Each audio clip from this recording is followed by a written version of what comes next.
tasu.lspacepakhtosarayast nori kisi.lspace.com.au/pakhtosakhawauri.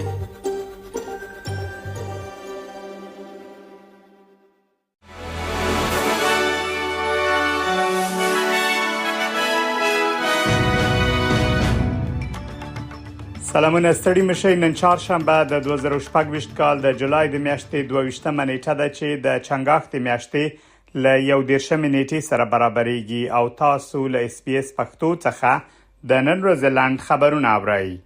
د امریکا متحده ایالاتو د ایران پر ضد پرلپسې په 11مه شپه هم بمبارۍ وکړې په داسې حال کې چې د دفاع وزیر پیټ هیګزټ ویلي چې د جګړې لګښت تر اوسه شاوخوا 10 میلیارډ ډالر ته رسیدلی دی. د امریکا ولسمشر ډونالد ټرمپ ګواښ کړی چې د ایران پر یو شکمن اتومي سایت چې د کولنګ غره په نوم یادېږي ډیر ژر او په ډیر شدت برید وکړي. د ګواښ تهران دې ته وهڅاوه چې په سیمه کې د جګړې د پراخېدو خبرداري ورکړي. په همدې حال کې د ایران پوځ ادعا کړې چې په لویدیز کویټ کې د امریکا پر پوځي تاسیساتو برید کړی دی. د ایران او امریکا ترمنځ د روانې جګړې له امله د تیلو بیې لوړې شوي او د هر بیرل تیلو بیه $92 ته رسیدلې ده.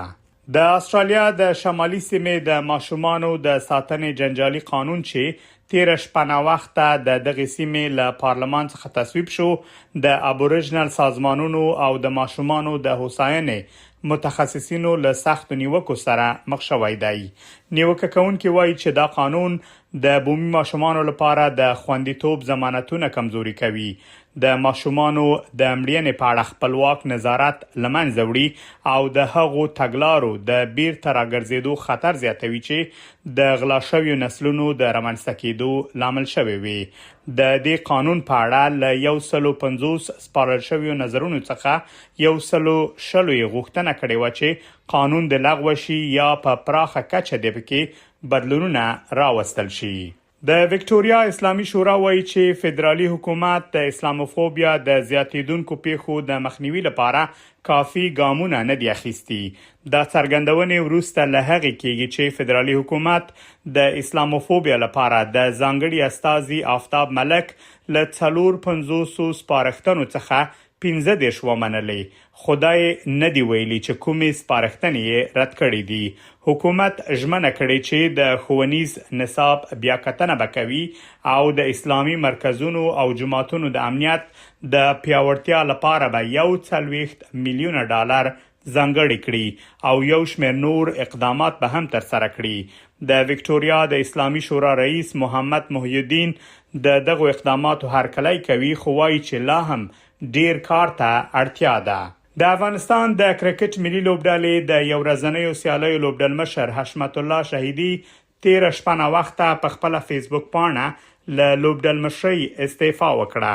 ښاغلي شهیدي ویلي چې د هغه د لوبډلمشرۍ پر مهال د مسؤلینو، روزونکو او لوبغاړو په ګډو هڅو افغان ملي لوبډلې مهمه بریاوې خپلې کړې. سرې لوبډلې ماته کړې او د هیواد د کرکټ نوم یې نور هم لوړ کړی دی.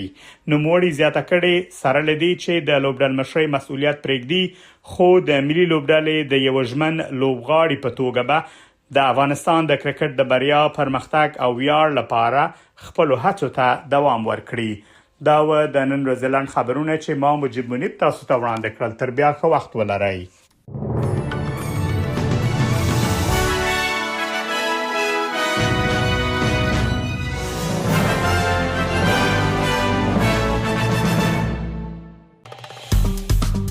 که غواړئ دغه سنوري کیسې هم اورئ نو د خپل پودکاسټ، ګوګل پودکاسټ یا هم د خپل خوښي پر پودکاسټ یو اورئ.